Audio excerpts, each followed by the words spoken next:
Straight of Hormuz यह वह जगह है जिसकी वजह से वर्तमान समय में पूरी दुनिया हिली हुई है और चर्चा ये हो रही है कि क्या लॉकडाउन जैसी स्थितियां भी बन सकती है। एक पतली सी समुद्री पट्टी जो फारस की खाड़ी और अरब सागर को जोड़ती है। इसके उत्तर में ईरान है तो दक्षिण में ओमान, कतर, यूएई और सऊदी अरब जैसे देश शामिल होते हैं। दुनिया का लगभग 20% कच्चा तेल इसी स्ट्रेट ऑफ हॉर्मुज से गुजरता है और यही इसका सबसे बड़ा महत्व है।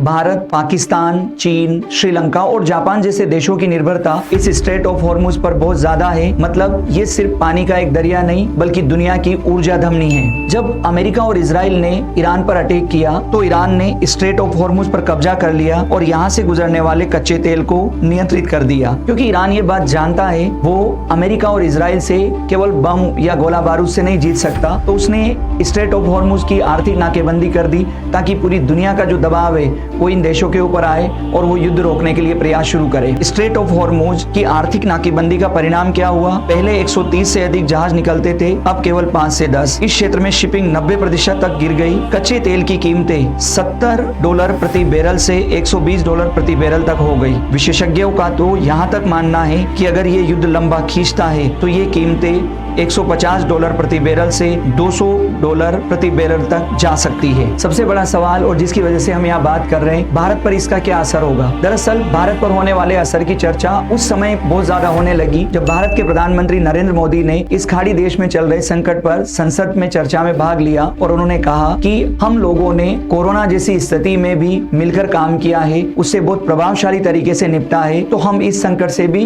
निपट ही लेंगे। जैसे ही उन्होंने अपनी इस चर्चा में कोरोना शब्द का प्रयोग किया तो लोगों के जहन में एक बात आने लगी कि क्या फिर से एक बड़ा लॉकडाउन लगने वाला है? क्या भारत में सब कुछ उसी तरीके से बंद हो जाएगा, लॉकडाउन हो जाएगा जिस प्रकार से कोरोना महामारी के समय हुआ था? तो आइए इस पूरे मुद्दे का तार्किक विश्लेषण करते हैं कि क्या वाकई लॉकडाउन जैसी स्थिति बनेगी या नहीं बनेगी। पहली बात, यह एक आर्थिक संकट है, कोई महामारी नहीं कि लोगों को क्वारंटाइन करना है और घर में बंद कर देना है। दूसरी बात, भारत स्ट्रेट ऑफ हॉर्मुज से अपनी जरूरत का 30% के करीब कच्चा तेल आयात करता है, मतलब 70% कच्चा तेल अन्य मार्ग से आता है। तीसरी बात, भारत के पास 60 दिन का स्टॉक है, इसके बाद अगले 60 दिन के ऑर्डर दिए गए हैं, मतलब 4 माह तक कोई संकट जैसी बात नहीं है। और इन सबसे महत्वपूर्ण बात, भारत कच्चा तेल आयात करता है, उसको रिफाइन करता है और अन्य देशों को निर्यात करता है। तो अगर संकट ज्यादा बढ़ता है तो निर्यात पर रोक लगाई जा सकती है और घरेलू जो आपूर्ति है उसको बढ़ाया जा सकता है। तो सीधी सी बात है, लॉकडाउन जैसी कोई परिस्थितियां नहीं है। लोग पैनिक हो रहे हैं। पैनिक इसलिए हो रहे हैं क्योंकि पॉलिटिक्स हो रही है और विभिन्न प्रकार की